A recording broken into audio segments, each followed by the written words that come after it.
Good day, everyone! Welcome back to Let's Play Balbalard 2 with me, EclecticAndrew the Gamer.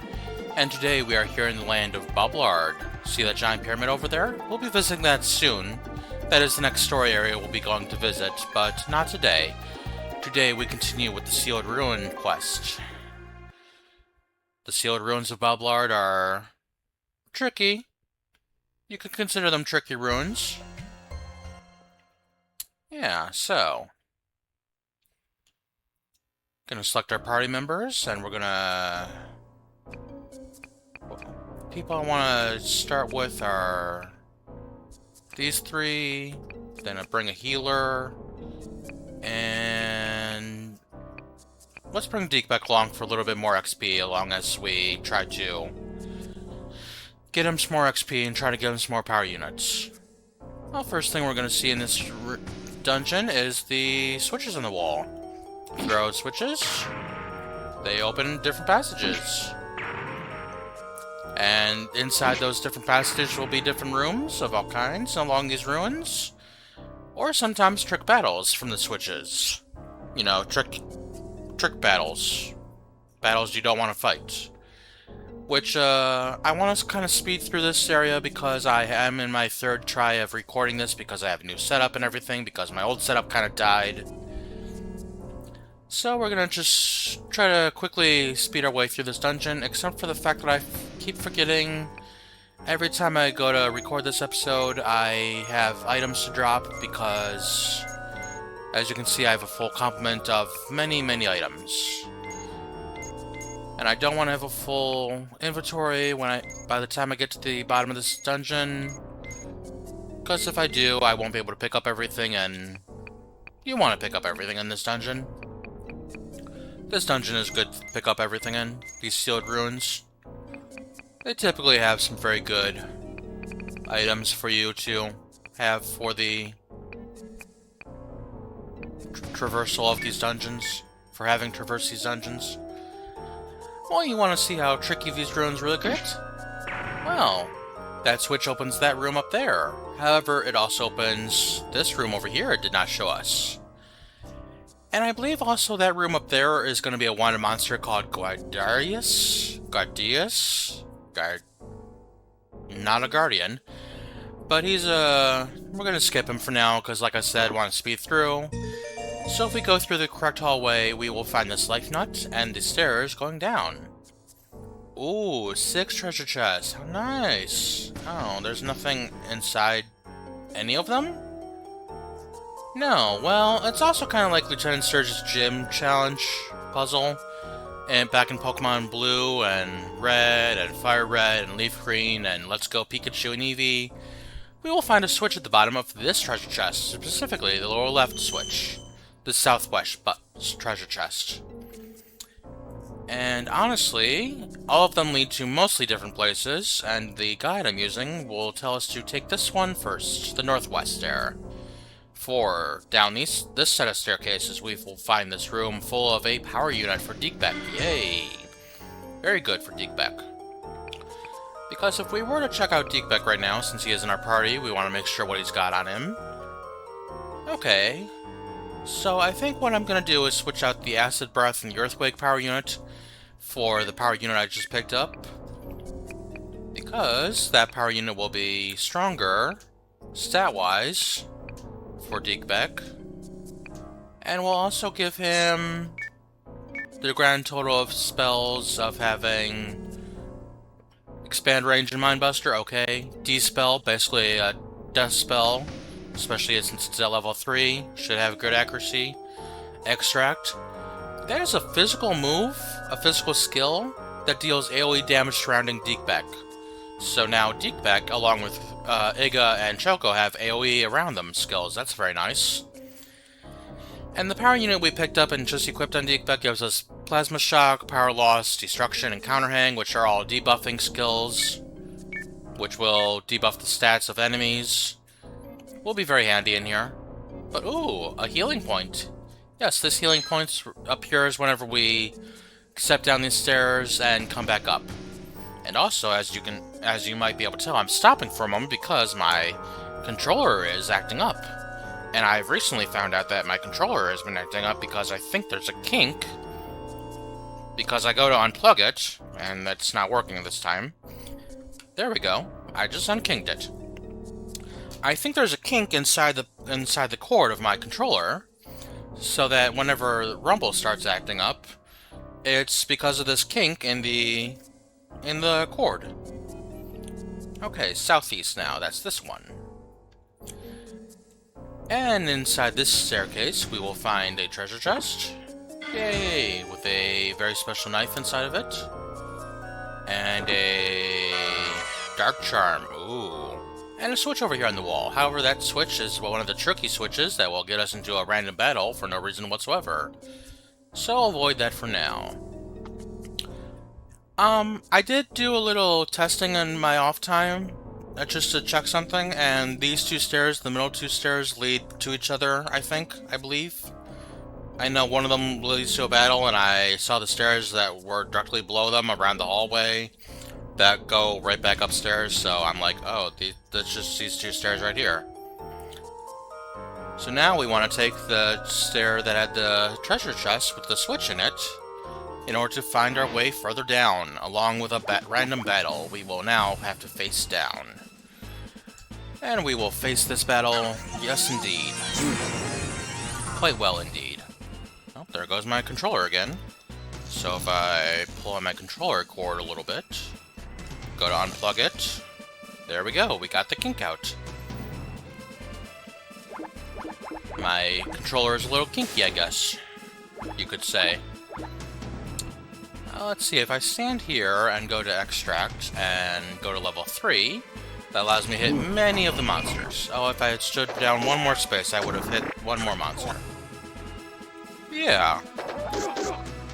Having Deekback have an AoE skill like that is very good for him now. There we go.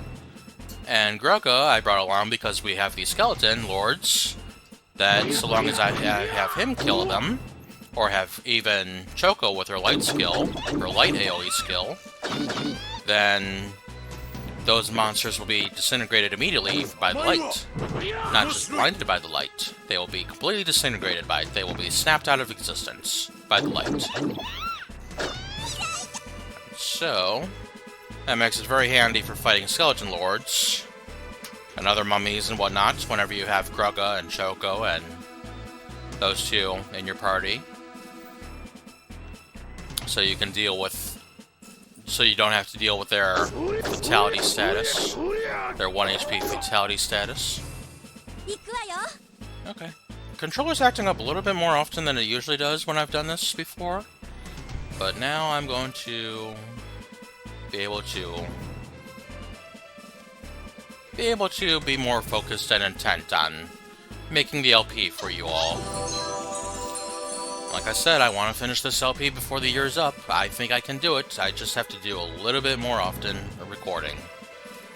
So, I can do it. See? Disintegrated that monster right away. And let's see. Controller, stop acting up. Okay, gonna unplug the controller for a second. That should help it a little bit. And then go to extract, level 2, should do some... No, damn it. What did I do? Oh, I must have done plasma shock. I meant to do extract. That sucks.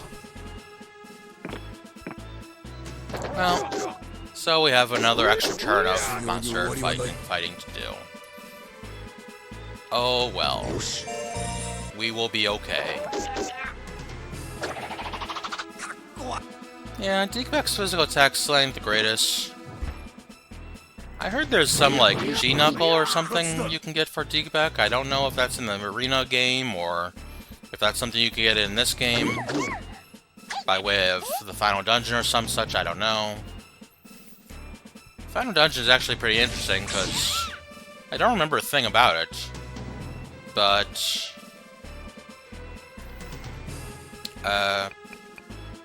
which one is it? No. Yeah, this one. Okay. So, it's interesting because it technically takes place in this area that's like over 3,000 years old in the game story. And so, but it's very kind of like Final Fantasy-esque. It's kind of crystally, but dark in a way. So in that way, it's very Final Fantasy-esque. Where, like Final Fantasy IV or Final Fantasy XII, where you're going through this crystalline area. Let's try this again. With extract level 3, that would be nice.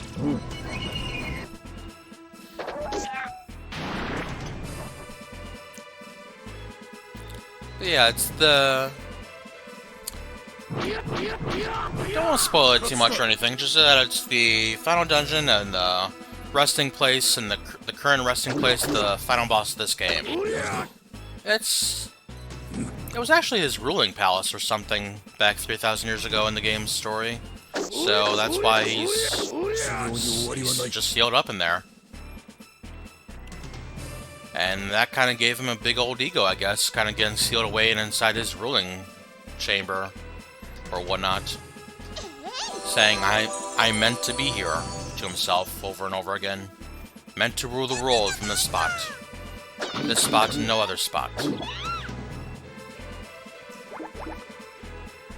Let's see what your physical attack can do to the skeleton besides miss it. Okay. But Grogu should be able to take out this weakened skeleton with no problem whatsoever. So now we have 3 more treasure chests to pick up. That's very nice. And we can go back to the healing point and heal up for a second if we wanted to, but I believe the guide will tell us, if I were to look at it right now, that the tunnel we're taking is not very much longer. Oh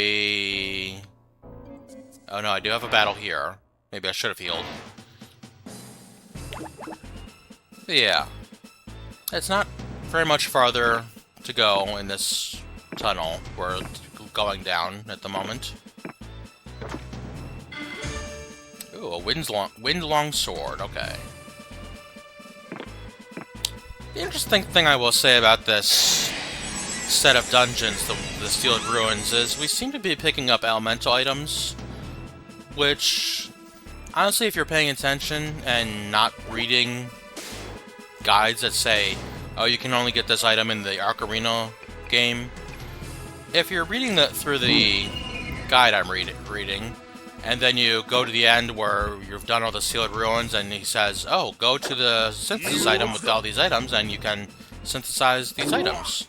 And I'm like, oh, okay, that's more helpful than the guide that tells me that the items are only available in the arena game, because now I know I can synthesize these items inside this game. So I will probably be synthesizing a few more items. Like, I'm pretty sure in the next dungeon, or maybe the last dungeon in the Sealed Ruin quest we're doing, that we got or will get an item called the Brass Knuckles. And so those are a required item along with the Spirit Seed in order to make some synthesis item of some sort back on Yagos Island.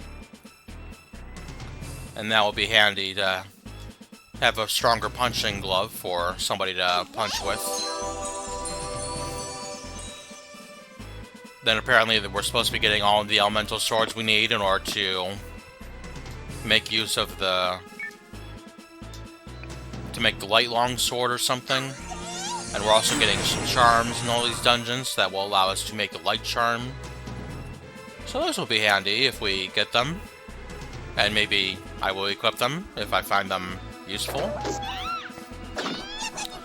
Although I do also need to make an episode sometime today or tomorrow or some such. That, oh, well, not tomorrow. Tomorrow I'll be playing Path of Exile. As I'm recording this today, tomorrow is going to be the day that Return of the Ancients is being released. And yeah, it will be a little rough because they are releasing it on a free weekend. A free pass weekend, which I'm like, okay, that's nice of them. But it is going to be completely free for anyone to join in, and so the servers might be a little overloaded from the fact that there will be millions of people playing Path of Exile 2, Return of the Ancients, at the same time. So hopefully tomorrow I'll be able to play some Path Exile 2. I have come up with an interesting idea for my build for my character, because Path Exile 2, you get to almost instantaneously change your weapon set at the moment you press the button. Just the press of a button and for using this skill or that skill, and you can instantly change your weapons, I believe. Almost instantaneously. And so I'm playing it right now. I'm playing a test character of it, and it's doing well. I'm getting a little bit stronger bows than I am stabs at the moment to fight with, but what am I gonna do? Not every... Well, I mean, I've also been reading this Mobilytics guide to look into getting stronger equipment sooner, not just randomly found on the ground, and trying to learn the level thresholds for when weapons and items become available for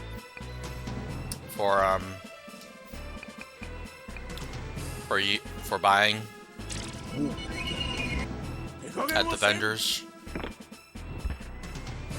And then also this guide has a little bit of crafting tips to do for those weapons you buy from the vendors, to try to buy items that will help you along to speed through the acts better. Ooh, full power fruit. Well, I believe those are the only 3 items on this floor. Did I say 3? I meant 2. Throw this switch and something has changed. Oh my, it's just like La Mulana, where you throw a switch in one section of the dungeon, and it affects something in some other area of the dungeon, where you have no idea what it does until you get there, or have already played the game before, or just enjoyed the LPs for La Mulana so much that you know the game inside and out, almost. Even if you haven't played it yourself, all the way through.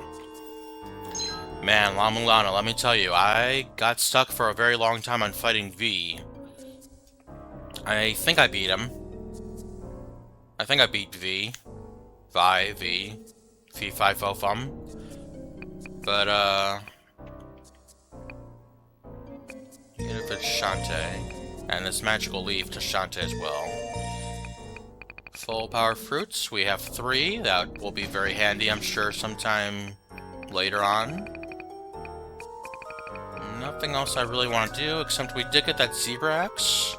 Since I have Grug in my party, let's check out that Zebra Axe. Is it better than the... Well... No, it's not. But who knows, maybe I can craft it. Like I was trying to say there for a second, maybe I can craft some... work on making an episode of crafting some, workable items, or late-game items for... Well, mid to late-game items for my characters to use, like that axe. I could make it into, like, 48 or something, who knows? I can make my armors into 80-somethings or some such, who knows, I don't know. I don't know. Somebody knows, I don't know. Let's see. According to my guide,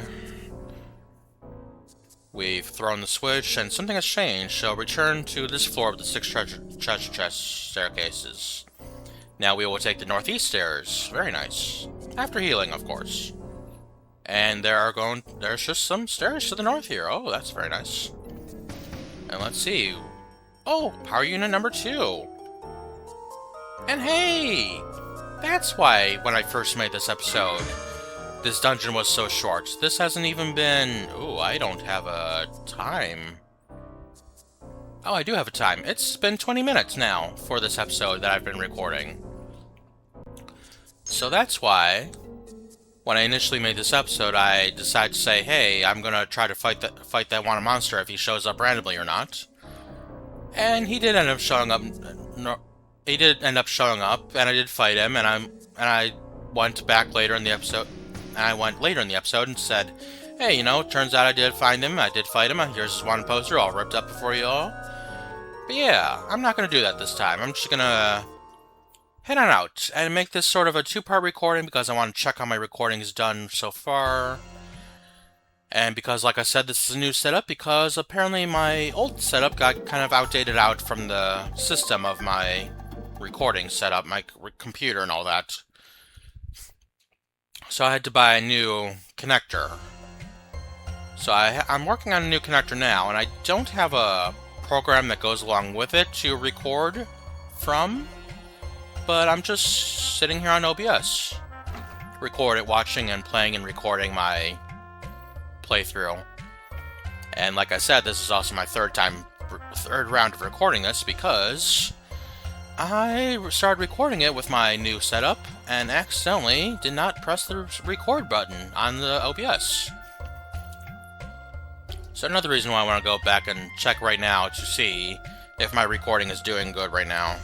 While in between recordings for this part and the next part I'm going to record for the same episode, because these two dungeons are similarly short. And so, like I said, this first one took not even 20 minutes to do without doing the Wanted Monster battle. So I'm going to meet you over in Zariban once I leave this building, and meet you soon in the next recording. I'll see you there in 1 second, everyone. 1 second. And welcome back, everyone, to Tricky Ruins. Today, with me, EclecticAndrew the Gamer, here in Zariban, the land of the Water Guardian. We enter the final of the sealed ruins of Deekbeck's power units. And so, this one will be interesting. The person writing their guide had a very difficult time with this one, but on my first playthrough through here, I did not have that hard a time through here. You know, my first round of recording with this was not too bad at all.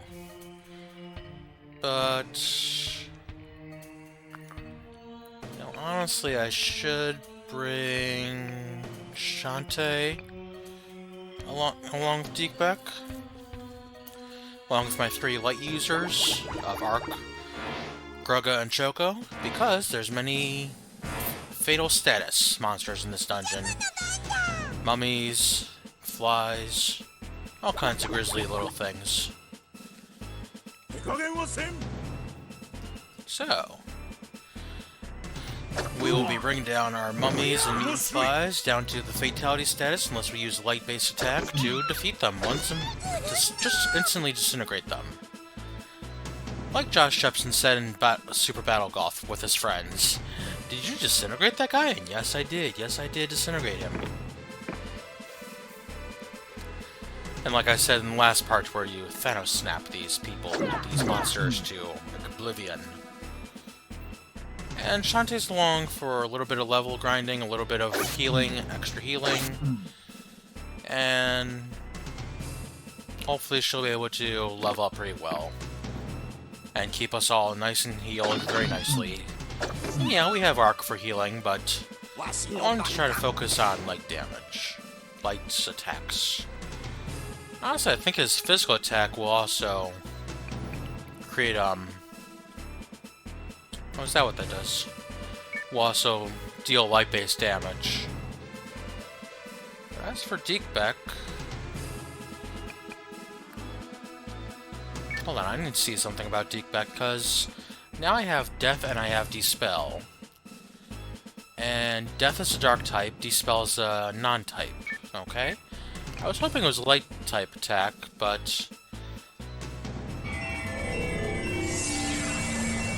it's pretty. Uses a beam of light to try to deal instant death. Hold on, controller. There we go. But yeah, relying on Grugga and Ark to deal the finishing blows will be very useful. Except for the fact that these monsters have so much HP. Jeez Louise. Yeah, actually the guide writer did say that too, that they're very strong. They, high HP of 254 HP for every mummy lord here. And they might even get a little stronger deeper into the ruins. And you know what, seeing as how there are 4 mummy lords lined up over there in a particular order, I'm going to use Gale Flash on them. That'll deal a lot of light damage to them. Or not a lot. Less than 50 for each one, that sucks. Maybe I should have used level 3. I like to hedge my bets with level 2, but Another nice thing is, these three mummies are lined up, so Kira, emit your light. That's the damage I'm looking for. And that instantly disintegrates that mummy. Yes, sirree. Now, since I'm thinking of it, since I know this guide says to make use of Happy Beam quite a few times for Deekbeck, I'm gonna try using that Happy Beam. Oh, apparently I can use it on anyone, but it might be best on Deekbeck because it maxes out his abilities. Let's see what that means for this creature. Oh, it casts all the upper stuff onto him. Okay, that's cool. So cast all the buff status ailments onto even the elemental protections. Hey, that's pretty awesome. That's a lot of happiness. Lemon Wacky hello? Yes, indeed. Okay, here comes some more mummies to join the fray. And let us try this time to use level 3 Gale Flash. Don't hold back, there will be a good healing point available for use inside this dungeon. Maybe even more than one, I didn't quite read that far in the guide at the moment. No, still just 50. Jeez, that sucks. Okay, time to heal our peoples. Wow, even Shantae's taking a lot of damage. Let's heal everyone in this group over here. With a 4-man heal.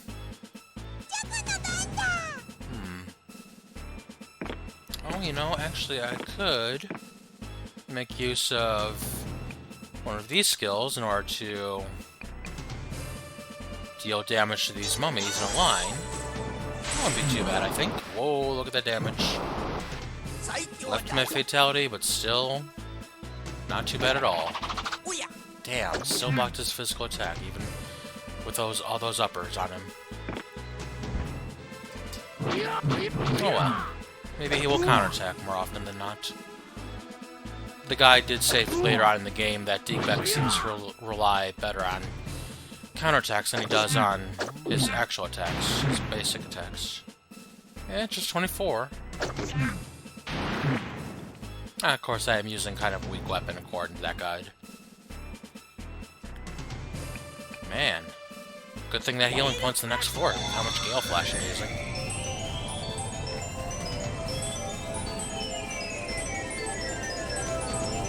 Okay, good. I am recording, it looks like. The button is lit up. Having a button be lit up is very good indeed. Okay, just a little caveat. My controller is acting up a little bit more than it was earlier today. And I'm also having a bit more trouble getting it to work properly than I did today. So I'm going to try to cut this a little short. I'm not going to try fully to cut it short. I do know how far I have to go in the dungeon to beat it, but okay, now it's just plain not working. Just gotta fully unplug it every time, that sucks. Let's do extract against these two mummies. Alright, knocking one of them down to fatality. Very nice indeed. Let's leave that one in fatal status for some XP for somebody else. Grega goes over here and gets blocked for his attack. That sucks. But he gets another chance this time to counterattack. And disintegrate that monster to dust. To dust with you. From dust to dust. Ash to ash. And you're gone too, Mr. Mummy. One mummy left to go. Very nice. Let's set up a party for some healing, which I didn't really get set up too easily, so just gonna full heal with a cure level 2. Choco's level 65, so apparently I can go back and do Choco's quest anytime, start Choco's quest anytime she gets to level 55, so I'm glad she's 65. But it's gonna be difficult from what I read. Ooh. Okay. A Rage Herb. That's an herb that will make you rage. That's not good. And it's actually just a better healing herb, that's all. Okay, fight number 2. Let's begin. Oh, look at those switches. What are those? Well, I can tell you. This one, oops. This one right here is a healing point. In battle, you can make use of it one time by stepping on it, and it will heal you fully. And that will be the only time it works during the battle. Then you can step off and continue to attack, your turn to attack, so that's nice. This one will annihilate all enemies, apparently. All the enemies in the battle. This one will open up the way to go. Open the way forward. So that'd be very nice. All 3 of these buttons are very nice, indeed. Especially that first one over there, because that's... You know, actually, I'm gonna let you all come to me. All of you, come to me. I am very happy to have you all come to me. I don't know. Because if you come to me, I don't have to walk so far, and I can deal with you all as you come to me. Come to me, my jungle friends, as Jim Carrey says.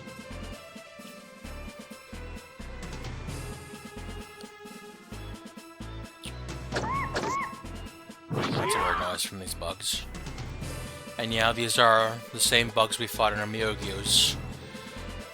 Sealed Ruin. They are, however, stronger. But they will have the same abilities. And the same ability to fly and whatnot, and do that breath attack they do so well, and also have that in 1 HP remaining fatality status. Because they are undead flies. Which, I just heard there was a,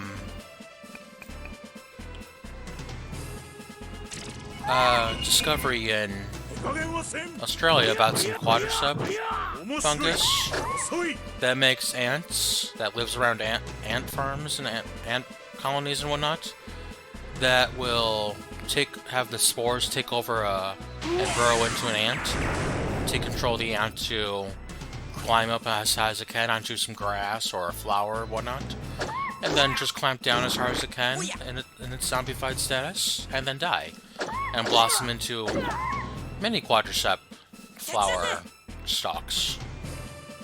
And then they will release their spores again and continue the process of ants zombifying some ants and climbing the grass and sporing out, infecting the infecting the ants. So that's what they do. Yeah, so far there's been no human-based case of quadriceps yet, so we don't have The Last of Us coming into fruition yet. Or so I've been heard. That's how the story goes in that game with The Last of Us. With how it will all be quadriceps. Quadriceps funguses. Ooh, damn, that might be good. Have Grugga use Supernova, why not? Another light-based spell, where the light flashes all over all the enemies. And no, it's not very good for Grugga, because he's a physical-based attacker, and using magic-based group attack is not going to be very effective at all. Well, there's that dark breath I told you about. Oh no, they blinded Ark and Deke back. But with Ark in the team, that will be very easily handled. And Shantae both. They can both deal with it very well. I would prefer to use Ark though, because his ability will heal as well as refresh all the status ailments. Ooh, and Grugga needs to heal too. But he also levels up, so that's nice. More HP for the big man. Okay, so what I'm gonna do... Level 1 total healing on Ark and Deekbeck. Release them from the status ailments of blindness, and heal them as well. Okay, there was a thought in my head that maybe the total healing will also get rid of the good status ailments from Deekbeck, from his Happy Beam. But no, that did not end up happening. That's good. Okay, Juggle will slam this ant. Slam this flying ant to the ground in its little zombie dead status. The undead fly ant status. Oh, don't block, you silly bug. What bugs are good at blocking? Beetles, kind of. Actually, that's the thing about beetles and mantises and whatnot. They have spines that they grow in order to take care of dealing damage with their spines. Because like a mantis, it's not just that it has claws. It doesn't just grab with the claws. It doesn't cut with the claws either. It's not very sharp blade-like. No, it's got all these spines in its claws in order to poke through the prey it catches. And the mates it mates with, I suppose, too, as well. Of course, with the mates, it just goes out and bites off their heads. I don't know if a praying mantis does that by way of just the mandibles around the neck, or if it goes around the whole head. I don't know. Shantae, do you get a turn? Nope, not fast enough. And especially for that monster to fully heal, that sucks. Die, fly, die. No! You're supposed to be grounded by now.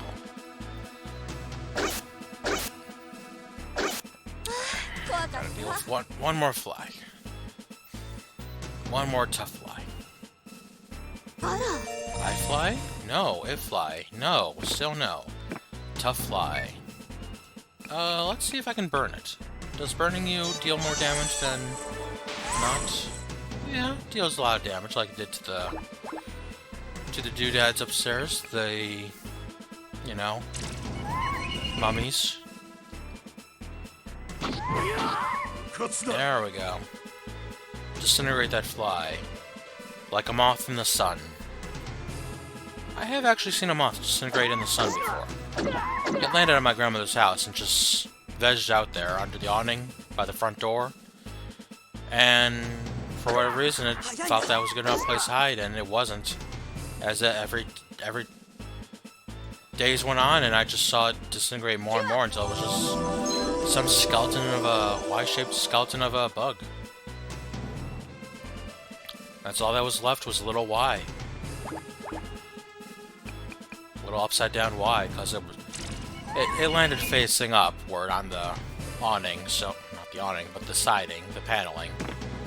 So it was just wings down, head up, just sitting there by the door, and it did veg out long enough to pass away in the sun, completely emulsify itself. Okay, so that healing spot I can make good use of. As I said before, it heals once in battle fully for that one character, but outside of battle, it is a Guardian Force. Mostly. Because you just have to go up the stairs, down the stairs, in order to recover that switch and get it to